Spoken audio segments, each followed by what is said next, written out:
between our win and our loss in this case, we would call it a 30, because I'll win 35 out of 100, and the other side will win 65 out of 100.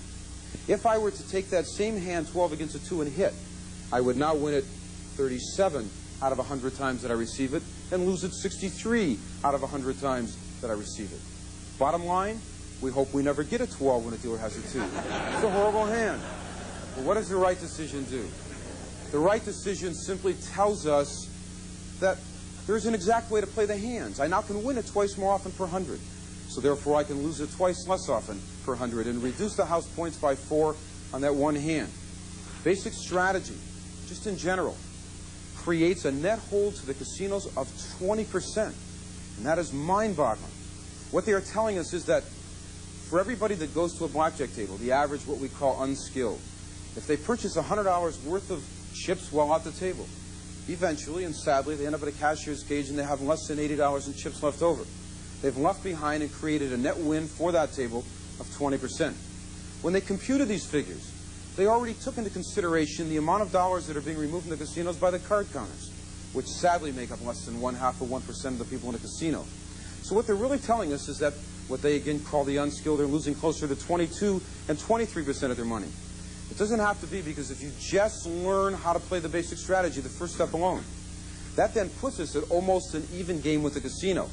By never playing a hunch, but in fact playing every hand correctly, we're then playing at a disadvantage of only 1/2 of 1%. So it really becomes very worthy of learning. Now at this point, all we've really done is reduce the casino's advantage. That certainly would not make me happy. So we go into step 2, which is called the card counting. And this is really where the fun and the excitement begins.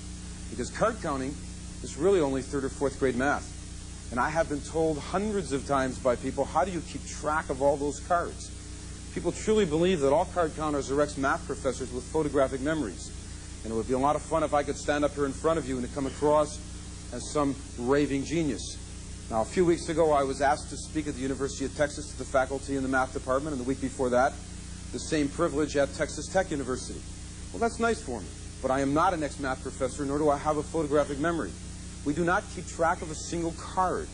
Card counting, again, which is what we're going to cover first in a few minutes, is truly 3rd or 4th grade math. We never add or subtract more than the number 1, and we're going to be very specific in detail, so you're going to understand exactly why it works in the casino, and why, when we and the dealer can get the same cards, it in fact only benefits us.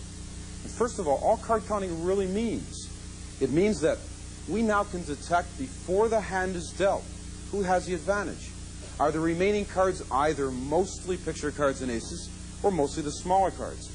When we have an abundance of picture cards and aces remaining, that will create an advantage for the player.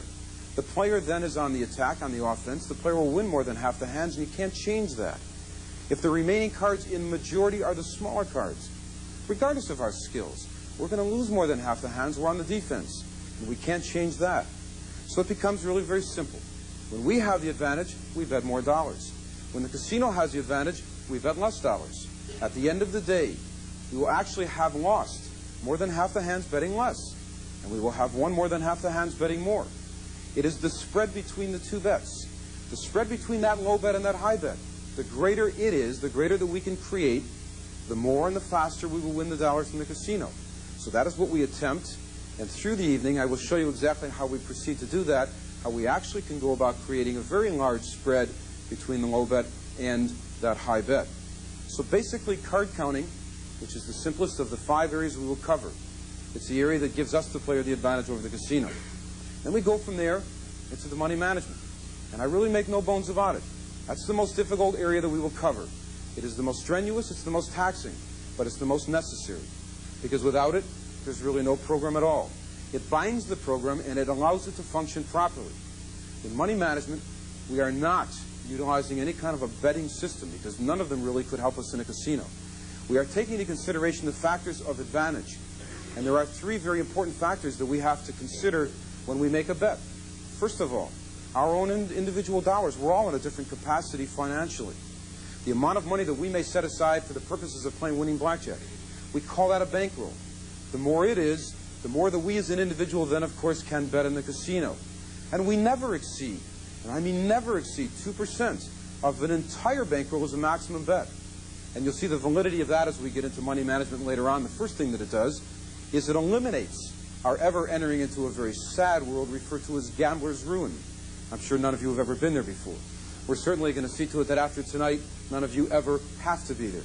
So betting in relationship to our dollars, that is the first step of money management. The second is we bet in relationship to the count itself. The higher the plus count, the greater the advantage, therefore, the more that we can bet. And thirdly, we take into consideration what we call the generosity of the casino. They're all different. Some of them are very friendly and not too generous. Some of them are very generous, but not too friendly. So we really combine it all. If we walk into a casino and we play from what we call the shoe, the device on the table that houses the multiple decks, the shoe. Well, if we sit down to play in this casino, we're going to call it a 4-deck shoe. But the casino that we are now in deals us only 2 of the 4 decks and then shuffles. We're in the wrong casino. So money management will be the area that will, in fact, bind the entire program together and allow us to maintain the advantage that we're going to create through card counting. Now we go from there into the casino awareness. And that will be, of all of the areas that we will cover tonight, the most informative and the most fun. It is probably the area that I have been told that I have the greatest amount of expertise in. And we're going to cover things that have been happening right there in front of you. You see, in casino awareness, I'm not just talking about the back rooms, but I'm talking about things that really happen on a blackjack table right there in front of us that the average person never takes the trouble to look for. And let me give you an example right now of just one item, and I think you'll get an attitude. I would have to assume that most of you here tonight probably play blackjack in Nevada, because it obviously is the closest area. Well, Nevada is really very unique. Nevada is unique because in Nevada, the dealers, as opposed to the other areas around the world, takes 2 cards. The dealer takes 1 up and 1 down. If the dealer's up card, in 90% of the casinos in Nevada, if the dealer's up card is either a picture card or an ace, what does the dealer do? He peeks underneath it. Because if he has a 2-card natural, if he has a 21, the hand is over and they take our money and run, and that's the name of that tune. So with that in mind, let's just think about one very interesting fact. If in fact the dealer's up card was a 2 through 9, he would never peek underneath it. Because if he would never peek underneath it, he can't possibly have a blackjack. Therefore, he never will. So let's just think about that same card, 2 through 9. And now, it is under a picture card or an ace. And now the dealer peeks. And because of that, what has the dealer really done? We call it in the industry warping.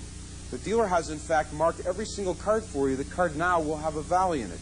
There is no other way that the card could look. And we utilize this from the casinos that deal from the shoe. Because if you will notice that when you now play from the shoe, the average casino deals face up. And in a face-up game, we, the player, don't get to touch the cards. Therefore, only the dealer is touching the cards, and only the dealer is marking them. In addition to which, when you play from the shoe, you will find that the dealer or the casino never replaces the cards except once every 8 hours. Some casinos only once every 24 hours. So the bottom line becomes, after 5 or 6 hours of those same cards being in the shoe, all cards 2 through 9 have what we call a valley effect, and there is, again, no other way that they can possibly look. And because they always peek at picture cards and aces, if you were to take it and turn it over, you will find that it also has a warp in it. We call it in the industry a mountain. And side by side, we refer to them as mountains and valleys, and there's no other way that they can look.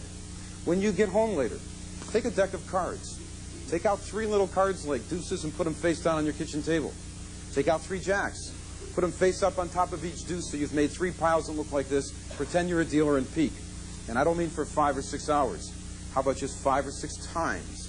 And then take all 6 cards, turn them face down, and mix them up. And when you go back and look at them, you'll immediately know which 3 are the deuces and which 3 are the jacks. They cannot look any other way. And this has been happening right there on the table in front of you that the average person never looks for.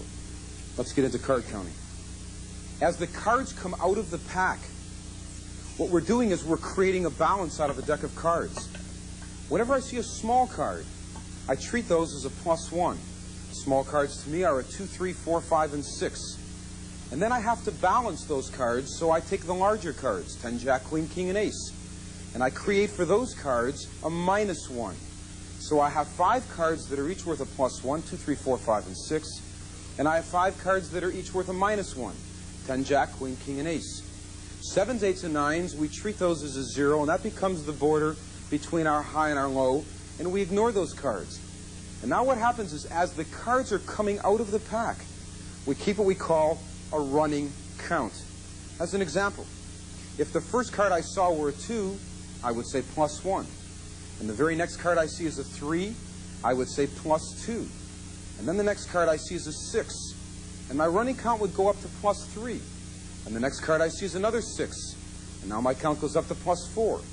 And the next card I see is another 3, and my count goes up to +5. And what's really happened?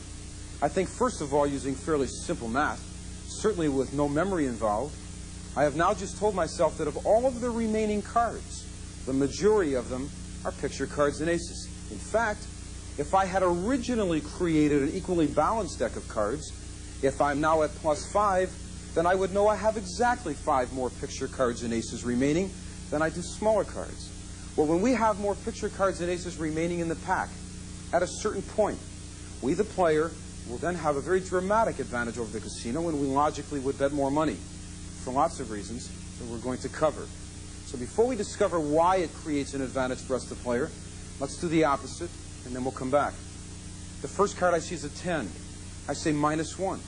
Then a couple of picture cards go by, and I'm up to -3. Then I see an ace, and I'm at -4. Another picture card, I'm at -5. And now what's happened? I think, again, using fairly simple math, I have now just told myself of all of the remaining cards, the majority of them are the smaller cards. That would create a disadvantage for me. So my options then are to bet less or to get up and leave the table. Nobody has me tied down. Nobody has me forced to play in a game that I don't belong in. I decide what's best for me. I exercise all the necessary discipline in the casino to create the largest victory I possibly can.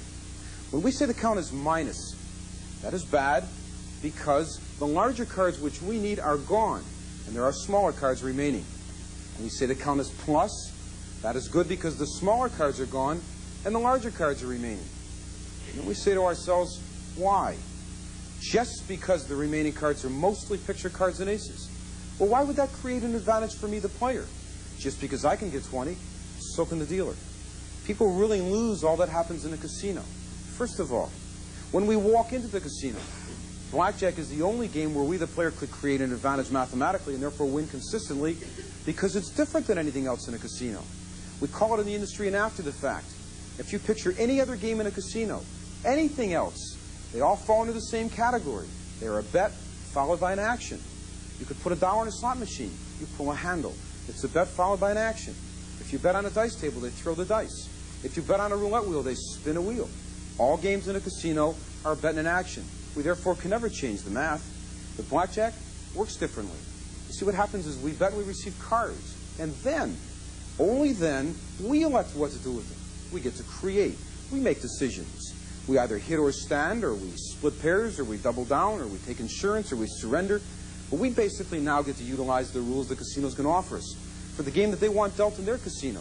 The dealer does not get to make any decisions at all. Worldwide, if the dealer has 16 or less, he must hit. If he has 17 or more, he must stand. Only we get to create. So with that in mind, let's go into some of these departments that we get to create and see what effect card counting has on them. The count is plus. That means the remaining cards are mostly picture cards and aces. The next hand is dealt.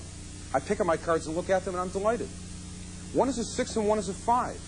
I have a 2-card 11. Well, we already know the remaining cards are mostly picture cards. So because I had the advantage, I originally had bet $100. I now put another $100 in the circle, and I say to the dealer, I wish to double down. I then get just one more card. I get a picture card. I have 21. I win twice as much. I'm not even shocked. I got it because I knew that I was supposed to get it. That's what card counting does for us. It tells us not only when, but it tells us that we may do it. You see, the dealer cannot double down. Only I, the player, get to do that. The count is plus. That means the remaining cards, again, are mostly picture cards and aces. I bet $100. I have the advantage. The next hand is dealt. I pick up my cards and I look at them, and again, I'm delighted. I have a pair of 8s. I just looked up, and I see the dealer's up cards of 5 or a 6. If the remaining cards are mostly picture cards and aces, for sure the dealer will break. So I split the 8s, put another $100 in the circle, and I win twice as much. In fact, I may really get fortunate. I may even get a third 8 or a fourth 8. That would be delightful. But where's my advantage? The advantage is that I got to do that. Only I get to split the pairs, not the dealer, just I. They never can split pairs. They never can double down. Let's assume that we and the dealer are dealt identically the same break hand. I'm dealt 12 through 16. The dealer is dealt 12 through 16. I have the option of what to do. I know how now I am supposed to play that hand according to the count. What about the dealer? Doesn't matter what they know. Anywhere around the world you have ever been, if that dealer has 16 or less, he must hit. If he has 17 or more, he must stand. And it is when the dealer has 12 through 16, and he must hit, which he has to, and the remaining cards are picture cards and aces. That's when he breaks. We win. We let him. Too often, people are in a casino, and they'll sit down and they'll play single-deck blackjack. And they're really now at the mercy of the dealer and all that's happening, and they don't realize it. Unless you are totally aware of the integrity of the casino that you are in when you are playing what we call handheld or single-deck blackjack, watch what goes on. The dealers are not asked to cheat you. Never would it happen. The dealers, in fact, are not asked to count the cards, but the dealers are instructed. When a given hand is over, they're instructed to just look down at the table. Because if the majority of the cards on the table are the smaller cards, they then scoop them up and shuffle. They take the cards that we want to see out of the pack and they put them right back into the pack. And if, in fact, they look down and the majority of the cards on the table are the picture cards and aces, when they scoop them up, they put them at the bottom of the pack and they deal the next hand. Because when the picture cards and aces are out of the pack, we do not stand a chance in a casino. I really make no bones about it at all. The only reason that I go into a casino is to win as much of their money in the shortest period of time with no remorse at all. That's why I'm in the casino. And the only way that that can be accomplished mathematically, where I would have the advantage over the casino and then could win consistently, is by playing blackjack as a card counter only when the remaining cards are picture cards and aces. When they're gone, we have no chance at all. Let's picture the remaining cards were mostly picture cards and aces. We can paint ourselves a white cloud, fill it up with picture cards and aces, and we stare up at it. What's it filled up with? It's filled up with blackjacks. That happens to be the single most important reason you sat down to play the game of blackjack, yet most people would never answer that question. Why are you at the table? You happen to be there for no other reason but simply to get blackjacks.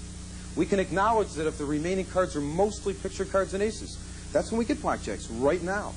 If the remaining cards were a bunch of little cards, there are no blackjacks remaining. So I now know when blackjack's going to happen. It's going to happen now. The remaining cards are mostly picture cards and aces. I'm delighted to have that kind of information. I'm certainly bright enough to know that if I can get a blackjack, so can the dealer. If the dealer can get a blackjack, so can I. In fact, I'm going to count on that. The law of large numbers will protect me. Over a given period of time, we and the dealer have to equally share in the same number of blackjacks. Now let's go into a casino. I bet $100 and the dealer gets blackjack, and what happens? He takes my $100. I bet $100 and I get blackjack, and what happens? He gives me back the $100 that he's been holding for me, and then he gives me another $50 because he loves me. We call that the bonus program. It's the single most important reason we're in the casino to play blackjack. We will get exactly the same number of blackjacks as the dealer, but we get paid 50% more than the dealer, and then to boot it all, we know when it's going to happen. I'll be delighted to do nothing else but just let's trade blackjacks. Here, let me bet $1,000, and then you win that, and then I get paid $1,500. Then you take my $1,000, and you pay me $1,500. Boy, I like this game a lot. Just trading blackjacks, and that actually is what we absolutely try to play for in the casino. We try to avoid playing at all when we can't get blackjacks, and we try to bet as much as the casino will allow us to when blackjack is very viable. So with that, what I want to do is I want to go through one drill with you here tonight and see where it can lead and what happens with it. If we know that the cards 2, 3, 4, 5, and 6 are each worth a +1, and the cards 10, Jack, Queen, King, and Ace are each worth a -1, and 7s, 8s, and 9s, I'm going to ignore those, and I have here 13 cards, all one suit. Well, if we begin with 0 when we get all done with these 13 cards, we better be back to 0. So if the very first card is a 2, what does that do to our count? +1. And then if the next card is a 4, what does our count go to? +2. Boy, is this easy. And now we're at +2, and now the next card is a 9, and what happens to our count? See, I heard most of you say +2, and that is correct. For those of you that didn't, we ignore the 9. 7s, 8s, and 9s are treated as a 0. So the running count that we had really will maintain. So now we still have a +2. And now we go from +2, and the next card's a queen, and our count becomes +1. Very good. We just reduce it by 1. And now we go from +1 to +2 because that card's a 6. And now we go from +2 to +3 because that card's a 5. And we go from +3 I can't even trick you. Do you feel guilty yet? We're still at +3. And now we go from +3, and we're still at +3, and we go from +3, and now we're at +4, and if we're at +4 and I have 4 cards left, what do they have to be? Right? Picture cards and aces. They can't be anything else. Here's a situation where somebody gets 20 and somebody gets 21. Boy, I'll tell you what, Mr. Dealer, I love that. Why don't we just trade these all day long? Here, let's shuffle these up, and you get 21 and I get 20, and then I get 21 and you get 20. Wouldn't that be nice to win 50% more every other hand than you lost a hand before? And again, we get back to that, still the same point.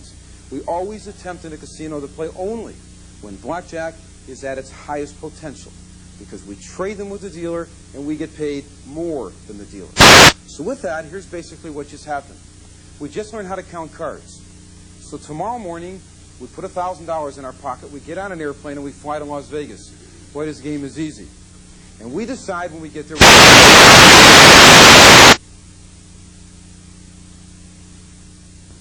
We have a terrific idea.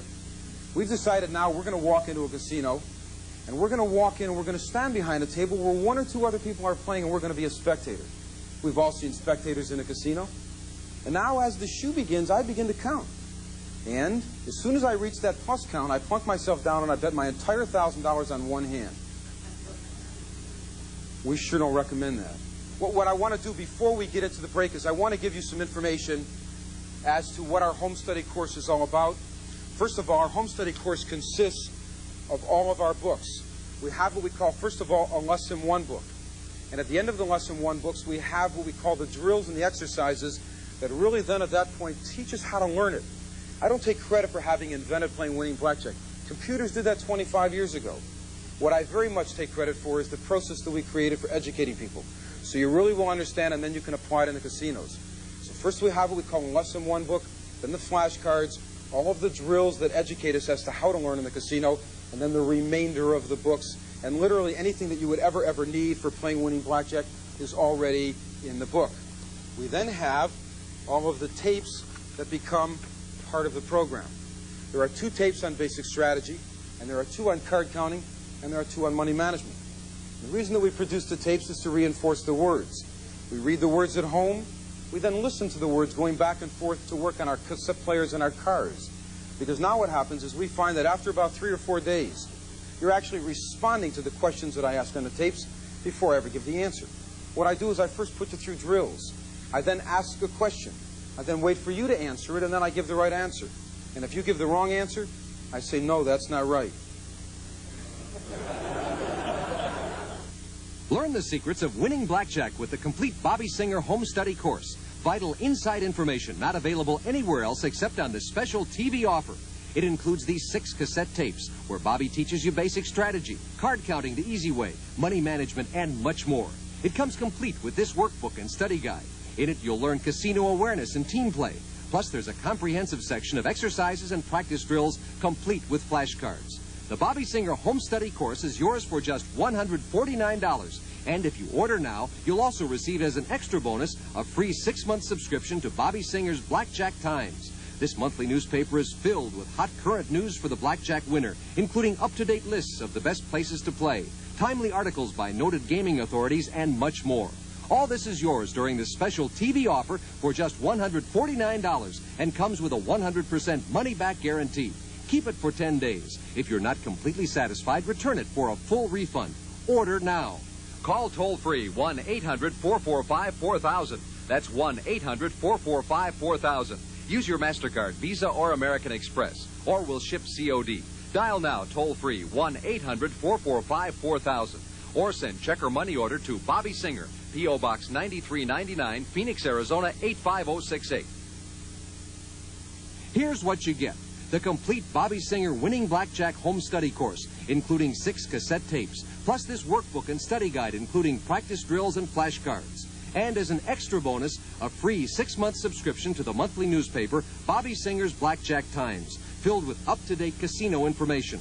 All this is yours during the special TV offer for just $149 and comes with a 100% money-back guarantee. By using the Bobby Singer method properly, your home study course will more than pay for itself. Learn how to win at blackjack. Order now. Call toll-free 1-800-445-4000. That's 1-800-445-4000. Use your MasterCard, Visa, or American Express. Or we'll ship COD. Dial now toll-free 1-800-445-4000. Or send check or money order to Bobby Singer, P.O. Box 9399, Phoenix, Arizona 85068. That's Bobby Singer, P.O. Box 9399, Phoenix, Arizona 85068.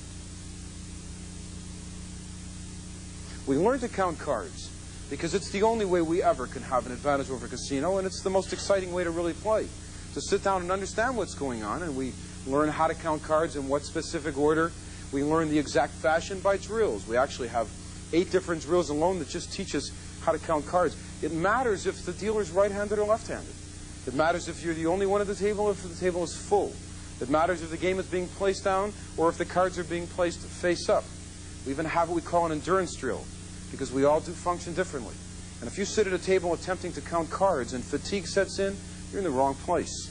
That's when we get up and we go take a nap or we go get some ice cream. That's my favorite thing in the world. I did not get this way from exercise. I got this way from eating ice cream. So we, in fact, relax ourselves before we go back to the casino, so we're not trying to count cards with a fatigue point. So the endurance drill actually will teach us again individually how many hours a day that we can function before fatigue sets in. So we proceed with card counting. And as long as we don't want, as we again say, the enemy to know that we are card counters, there's nothing wrong with it. But why tell them if, in fact, we can win money if they don't know? We therefore begin by learning how to count cards without moving our lips. You imagine sitting at the table going... So, we don't want them to see our lips. We don't want them to see our eyes. A simple little thing like sunglasses. I fly through a casino wearing dark glasses, and I carry a tennis racket, and I have on tennis shorts and a funny little white cap. I always have with me my Arizona Territory Sheriff's badge. I do everything I can to look like a lunatic tourist. I then walk up to the table and I sit down to play alone against the dealer. So I go to a table where the dealer is standing there all by himself. He looks like he just wiped out half of Nevada. He's got that smile on his face. So that is where I sit down to play, and I want to be alone. But somebody else sits down at the table next to me. Now, you must picture there are 35 other empty tables in this casino, but they sat down next to me anyway. They sat there because they're intimidated. They came into the casino to party and have a good time. I didn't come into the casino to watch other people play blackjack. I came in there to attack. So let's learn how to play all of the hands correctly. And we're going to cover first now what we call the basic strategy. This is going to be a basic strategy for multi-deck games of blackjack. I'm playing in a casino now that deals 4, 5, or 6 packs of cards, or in Atlantic City, either 6 or 8 packs of cards. We'll cover it from that standpoint for now, and then we'll go on to learn all of the different things that we can do in a casino that will enlighten and help us with the progress of winning their dollars. To learn the basic strategy, it's important now to have paper and pencil and copy this chart. You need 10 spaces across the top to fill in 2, 3, 4, 5, 6, 7, 8, 9, X and A. That's 2 through 9, an X and an A. Then down the left-hand side, you need 13 spaces. Here you fill in with 8 or less, 9, X, 11, 12, 13-16, 17-21, A2 and A3, A4 and A5, A6, A7, A8 and A9, and A10. We'll leave this on the screen for a while so you can copy it down. And then Bobby will show you how to fill it in.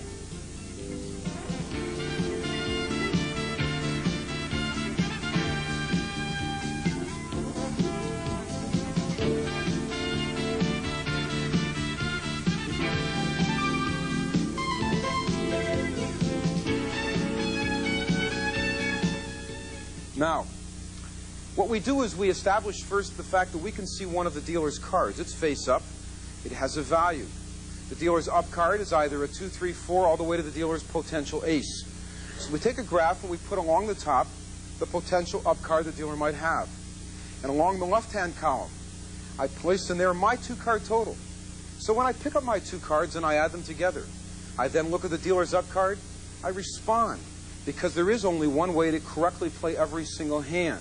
Now, the basic strategy as a whole is divided just into 2 categories. When we receive a hand, it is either called offensive or defensive. If it's an offensive hand, what it means is regardless of what I do with this hand, I'm going to win more than half the time. But the right decision allows me to win more dollars. Like the hand of 11. If I double down with 11 instead of just hitting, I'll win more dollars. Either way, I'll win. But one way, I win more.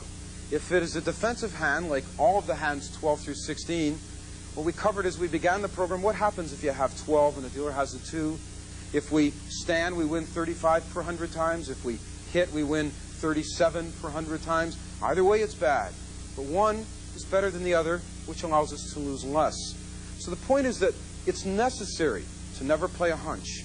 You must play every single hand correctly because it is just that basic strategy that allows us to play at a disadvantage to the casino of only 0.5%. We've almost already put ourselves at an even game against the casino. And then it, of course, is the card counting that then gives the advantage, and we proceed from there.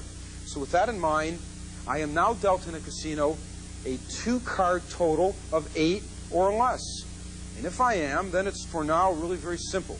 We just write H all the way across, because if we're dealt 8 or less in a casino, there is no way we can harm any of those hands, so we just hit. Now, when it comes to filling in a graph like this, we either hit, or we stand, or we double down, or we split pairs. So if we're going to hit, we'll use the letter H. And if we're going to double down, we'll use the letter D. And if we're going to, in fact, stand, we'll use the letter S. And that's what we're going to cover for now. So with 8 or less, I just proceed to write H, hit, all the way across. And then if I'm dealt a 2-card 9, this is the first hand that people will abuse in a casino, because they don't always realize that this is truly called an offensive hand. You see, in most of the casinos around the world, Northern Nevada, many of the casinos around the world, they really tell us we can only double down on 10s and 11s only. Places like Las Vegas or Atlantic City, they have more favorable rules. They say we can double down on any 2 cards regardless of what they are. So under a condition like that, 9 is a favorable hand, and it becomes proper to double down against the dealers 3 through 6. So it'll look like that, and otherwise we simply hit. So if you have 9, double 3 through 6, otherwise hit. If you have a 2-card 10, it becomes proper to double against the dealers 2 through 9, otherwise simply hit. And if you have a 2-card 11, well, in the days when we used to play single-deck blackjack, if you had 11, you would always double down, and that was correct. But from the shoe, we don't do this. If you're dealt a 2-card 11 while playing from the shoe, it is proper to double against the dealer's 2 through 10, but not against the dealer's ace. Against the dealer's ace, we simply hit.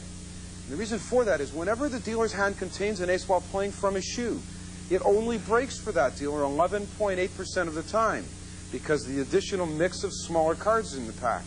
Therefore, if we double down with 11 against the dealer's ace, the chances are very slight that the dealer will break. And you will actually have jeopardized 2 bets instead of 1. So with 11, we simply say double, 2 through 10, otherwise hit. And we now go into those defensive hands, 12 through 16. Now 12 is singled out, and it's played differently than any of the other ones. If you have 12, it's proper to stand against the dealers 4, 5, or 6. Otherwise, you should always hit. So if you have 12 against the dealers 2 or 3, it's correct to hit. And if you have 12 against the dealers 7 or greater, it is absolutely correct to hit. Against a 4, 5, or 6, we stand. And now we take the hands 13 through 16, and we couple them all together. Against the dealers 2 through 6, all we do is stand. The dealer is in a break position, let him. But against the dealer 7 or greater, when you have 13 through 16, you absolutely must hit. And we take the hands 17 through 21. And of course, when we are dealt 17 through 21, all we would do for now is stand. And I suppose the sad part about having one of these hands is that we don't always win with them. But don't do anything with them. Every single one of us here tonight that have ever been in a casino, I know it's incredible, but at one time or another we witnessed somebody hitting a 17. I have no idea in the world why they were in the casino. It would be a lot easier if they just mailed their checks in. They didn't even have to show up, right? If you're dealt 17 or greater in a casino, just stand. Don't do anything with it. And then we go from there to what we call the soft hands. Now, in the casinos that allow us to double down on any 2 cards, the soft hands are offensive hands. They're good to have. So if we have an ace-2 or an ace-3, against the dealer's 5 or 6, we write in D, we're going to double down because it allows us to win more money. against anything else that the dealer has as an up card, then simply hit. And if you're dealt an ace-4 or an ace-5, double down against the dealer's 4-5 or a 6, otherwise simply hit. And if you're dealt an ace-6 really becomes the very first hand in what we call the soft hands that we will watch people destroy in a casino. And generally what I find is they treat the ace as 11 and they add the 6, and that's 17. Boy, that's terrific. And they stand. Well, first of all, whether you count cards or not, there would never be a time that we would ever stand with an ace-6. You can't win with the hand unless the dealer gets to 22. Now, the dealer may look over at you and say, you have 7 or 17. That's not correct. We actually have 7 and 17. We therefore refer to any hand at all that contains an ace. For the purposes of correctly learning it, we identify the hand by calling it ace and the sum of all the other cards in that hand. In this case, I have an ace-6. It's the only way I refer to it. And it's a highly offensive hand, and it's good to have. Against the dealer's 3, 4, 5, or 6, double down. Otherwise, hit. Do not ever, ever stand with that hand. And then we go from there to ace-7. And anytime I do any kind of a radio talk show, I put that hand out on the air. How would you play it? First person who calls in with the right answer, we'll give them free one of our books and invite them as our guest to our program. It is so common for me to go through an hour, sometimes even 2 hours, before anybody ever calls in with the right answer. And yet we know the people that are in fact calling in go to the casinos and play. And there's no reason at all to play the hands incorrectly when it is playing them right that allows us to win money. Now, ace-7, regardless of the casino, anywhere in the world you have ever been, this is the most commonly misplayed hand. And the average reason for it is people will treat the ace as 11, and they add the 7. Boy, that's 18, that's terrific, and they stand. Let me first tell you how terrific that is. The dealer's average non-breaking hand is 18.23. Now, I have personally never seen a .23 card, but that will become the dealer's average non-breaking hand. So we have to attack with this hand and become offensive, because it really is a good hand to have. With an ace-7, against the dealer's 3, 4, 5, or 6, double down. You'll win more dollars. Against the dealer's 2, 7, or 8, stand. Now you do have enough. But people get into the most trouble when they have an ace-7 against the dealer's 9, 10, or an ace. It is proper to hit, not to stand. With an ace-7 against a 9, 10, or an ace, we hit. And let's just think about what happens. I have an ace-7, and I hit. I could only receive one of 13 cards. First, I receive a 10, jack, queen, or a king. And if that happens, well, I would still have 18. The hand would look like this. I haven't changed the thing. Or maybe I would receive an ace. And if that happens, I've improved my total. Now it's gone to 19. If I receive a deuce, well, then the hand would look like this, and I've improved the total to 20. If I received a 3, I will have improved the total to 21. So 7 of the 13 cards that I could receive either don't change the hand at all or they improve its position. And the other 6 cards, all they do is fall into another category. That then allows me to draw a second card to beat the dealer's 18.23. So one more time, the mathematical superior play with ace-7. We simply say double, 3 through 6, stand 2, 7, 8, otherwise hit. And then we get into the hands where we have ace-8 or ace-9, and for now we just stand. And then we get into that all-elusive ace-10. Ace-10, ace-jack, ace-queen, ace-king. People tell me they never ever get one of these. But just in case you happen to get one, what do we call that? Blackjack. And is that not the single most important reason we walked into the casino? The most important reason we are there happens to be to get blackjacks. Could anyone quickly tell me what is the very first rule in a casino if you get a blackjack? What should you do? Turn it over is not the first rule.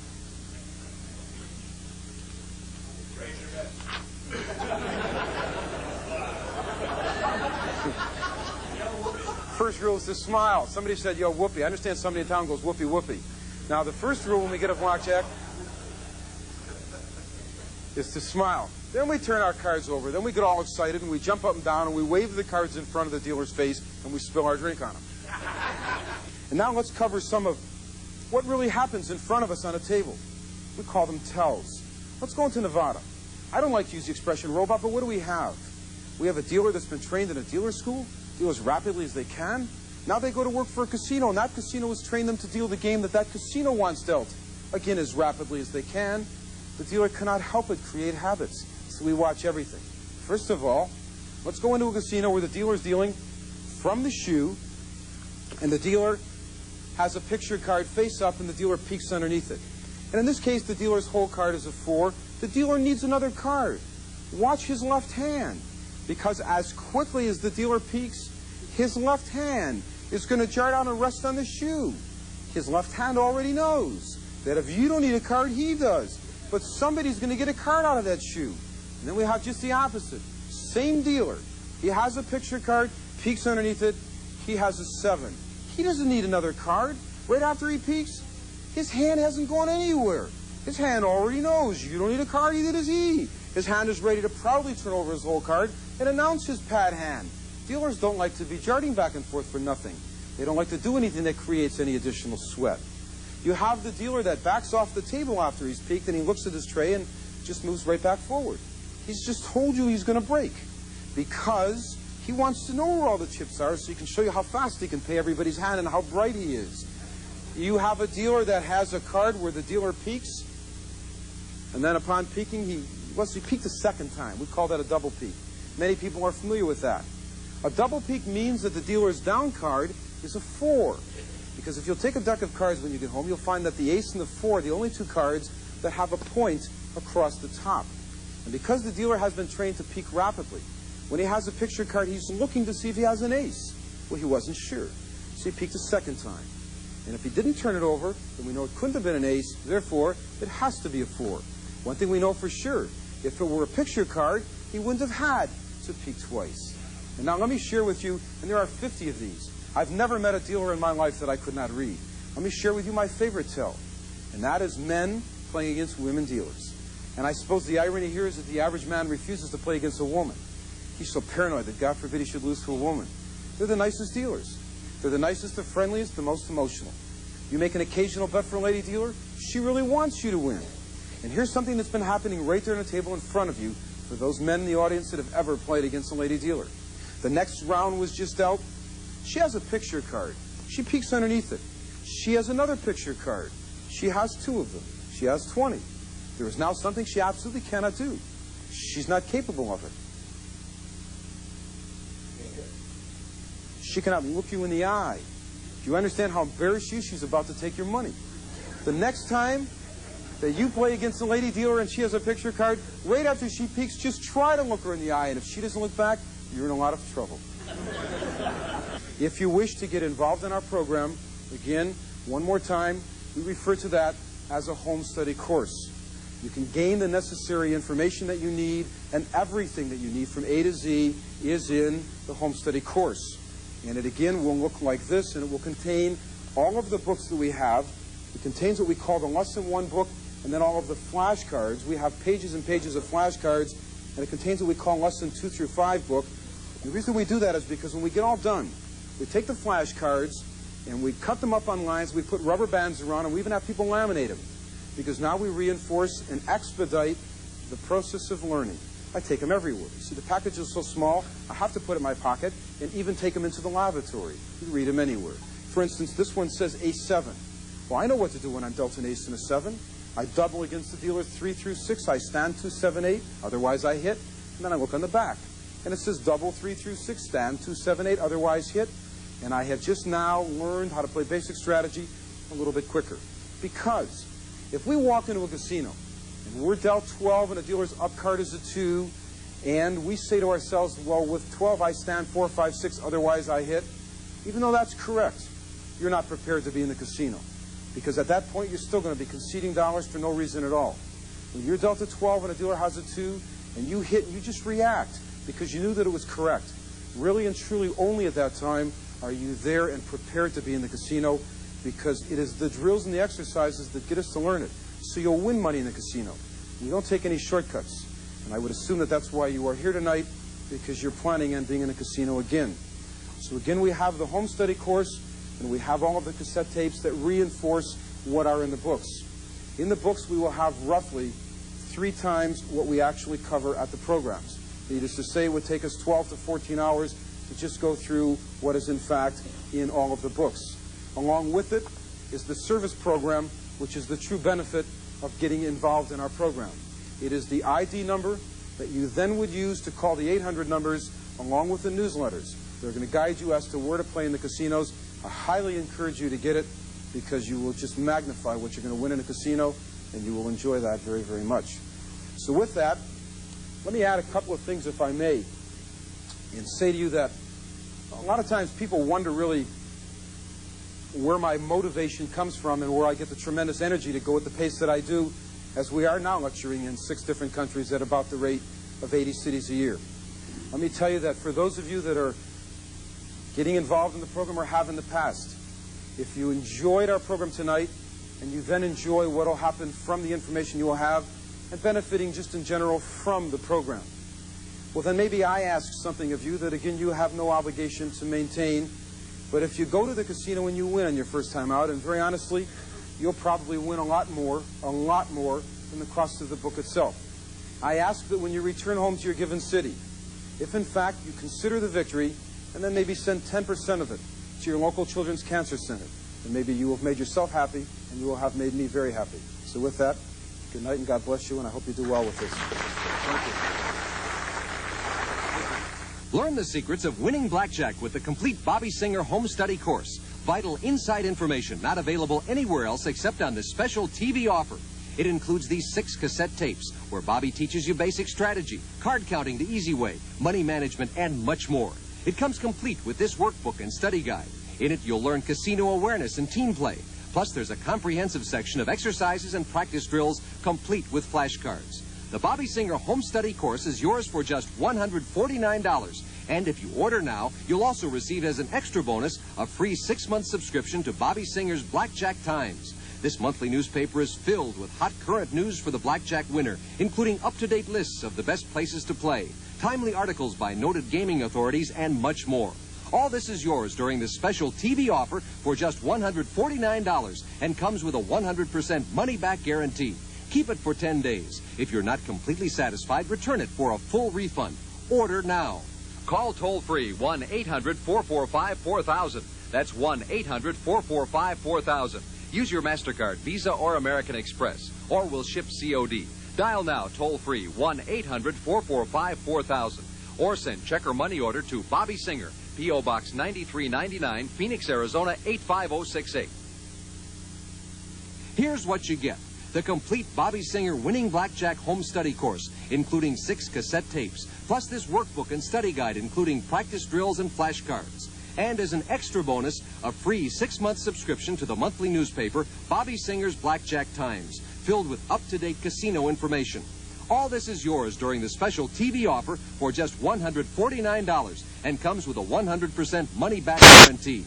By using the Bobby Singer method properly, your home study course will more than pay for itself. Learn how to win at blackjack. Order now. Call toll-free 1-800-445-4000. That's 1-800-445-4000. Use your MasterCard, Visa, or American Express, or we'll ship COD. Dial now toll-free 1-800-445-4000. Or send check or money order to Bobby Singer, P.O. Box 9399, Phoenix, Arizona 85068. That's Bobby Singer, P.O. Box 9399, Phoenix, Arizona 85068.